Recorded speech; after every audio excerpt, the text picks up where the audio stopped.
नमस्ते, सत श्री अकाल, आदाब। मैं advocate Harry live Portugal bye Harry की तरफ से आप सभी का स्वागत करता हूं। तो आज हम डिस्कस करेंगे स्कैम्स ऑफ पोर्तुगाल। हम सभी लोग कहते हैं कि पोर्तुगीज गवर्नमेंट हमारे साथ ऐसी कर रही है, आयरन ऐसी कर रही है, आईएमटी ऐसे कर रही है हमारे साथ, आईमा ऐसी कर रही है, हमको कार्ड नहीं दे रहे, 40-50 टैक्स हो गए हमारे, अभी तक हमको कार्ड नहीं मिला, एसआईएस का हमको हेल्प नहीं कर रहे हैं, ना ही हमको जुनते का अभी नए नए फंडे डाल रहे हैं, कुछ ना कुछ फालता डाल रहे हैं। तो भाई ताली एक हाथ से नहीं बचती है। लेटेस्ट एग्जांपल के साथ मैं आप सभी लोगों को बताऊंगा कि कहां हमारे लोगों का कहां गलत हो रहा है। ठीक है, मैं आपको बताता हूं। देखो, आईएमटी, आईमा या आयरन हो या आपका लोजा दे सीधा था, पोर्तुगीज गवर्नमेंट है, शेगा वाले हैं, वो गलत कर रहे होंगे, मैं भी मानता हूं, हैं कर रहे हैं वो। 50% ही उनकी गलती है, 50% तो अपने बंदे मारे। कैसे मारे वो भी बता देता हूं मैं आपको।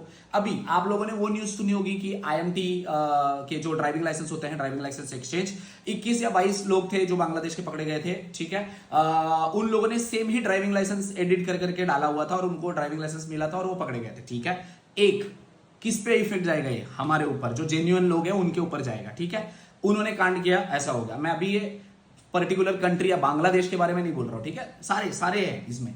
नेपाली लोगों का अभी बीच में जब काउंसलर नहीं था यहाँ पे पुर्तगाल में, और उन्होंने अलकंतरा से वो अपना क्या कहते हैं उसको एपोस्टाइल करवाना था उनको, पीसीसी, सभी लोगों ने पैसे दे देकर बनवाए किसी से तो, और वो भी बंदा फेक निकला, और जितने भी लोगों ने वहां से पीसीसी बनवाई थी सब के सब पकड़े गए और सभी का कार्ड कैंसिल हो गया। ठीक है, ये नेपाल का हो गया। हमारा जो पाकिस्तान का सिस्टम है, पाकिस्तान का ऐसा है कि उन्होंने बेसिकली जो मैरिज सर्टिफिकेट होते हैं, जो किसी से मैरिज करते हैं फिर यहाँ पे आके सबमिट कर देते हैं, बच्चे होते हैं, बर्थ सर्टिफिकेट होते हैं, फैमिली यूनिफिकेशन में आप जाकर सबमिट करते हो, बैंक स्टेटमेंट आपको देनी होती है, आयरस देनी होती है, वो तक एडिट करके, इतना कॉन्फिडेंस कि आप आयरस को एडिट करके दे रहे हो। भाई फिनांस में आपको, फिनांस और सोशल सिक्योरेंस उनके हाथ में डिपार्टमेंट, वो ऐसा चेक कर सकते हैं कि आपने फिनांस के पोर्टल पे क्या डिक्लेरेशन दिया हुआ है, उधर आयरस में क्या दिया है, बैंक स्टेटमेंट, हद है। बैंक स्टेटमेंट एडिट करके दे रहे हो सर जी, उनको पता नहीं चलेगा, वो देख नहीं सकते। वो पाकिस्तानी लोगों को ये पकड़ा करते हुए पकड़ा गया।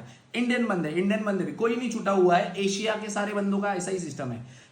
यहाँ पे पीसीसी का जोल है, सारे लोगों ने एडिट करके, क्योंकि किसी को भी 3 से 4 महीने लग रहे थे तो सब लोगों ने सोचा कि चलो शॉर्टकट मार देते। कई लोगों की चली, कई लोगों की नहीं चली, बट पकड़े भी तो गए। उन्होंने इंडियन एम्बेसी को मेल करके बोला, मैंने 1-2 वीडियो भी बनाए इसके बारे में, कि एम्बेसी को मेल करके बोला कि अरे, एम्बेसी ने बोला हमने तो ऐसी कोई पीसीसी इशू ही नहीं की है, तो वो भी घर पे एडिट करके डाली हुई है। तो हम हर एक कंट्री का बंदा जितने भी है, अभी देखो मैं ये नहीं कह रहा हूं कि सभी लोगों ने किया है। ठीक है, आज के डेट में पुर्तगाल में जो भी इमिग्रेशन वाले हैं, सपोज करो एग्जांपल लेते हैं, 10 लाख लोग हैं, 10 लाख लोगों में से 100 आदमी बांग्लादेश का पकड़ा गया है आईएमटी के साथ चोरी करते हुए, मतलब फेक डॉक्यूमेंट के साथ।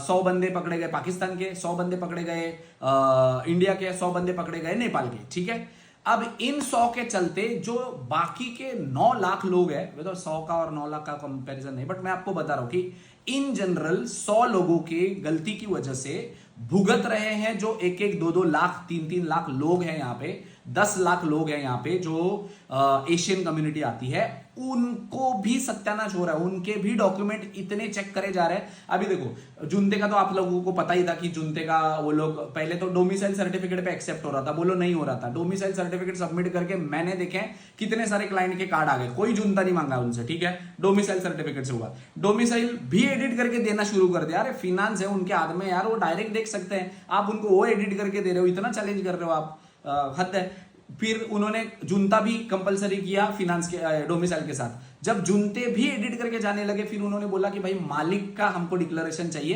क्योंकि हमें नहीं लगता कि आप उनके घर में रह रहे हो। बताओ, अब जो लोग सच में जेन्युइनली रह रहे हैं उनके घर में, पर मालिक, अगेन फॉर एग्जांपल मेरा घर है, ठीक है, पर्सनल खुद का घर है यहाँ पे खरीदा हुआ, तो मेरे साथ में अगर मेरे 2 दोस्त रह रहे हैं तो मैं 2 दोस्तों को दे सकता हूँ, बट उनकी अगर फैमिली यहाँ पे रहती है, वाइफ रहती है, ये रहती है, तो मैंने उनको सिर्फ आश्रय दिया हुआ है रहने के लिए, फॉर एग्जाम्पल, तो मैं सभी को नहीं दूंगा, मैं तो मेरे दोस्त को ही दूंगा या तो उसकी वाइफ को ही दूंगा। बाकी अगर 2 दोस्त रह रहे हैं उनको कैसे दे सकता हूं? नहीं दे सकता ना, क्योंकि मैं भी फंसूंगा।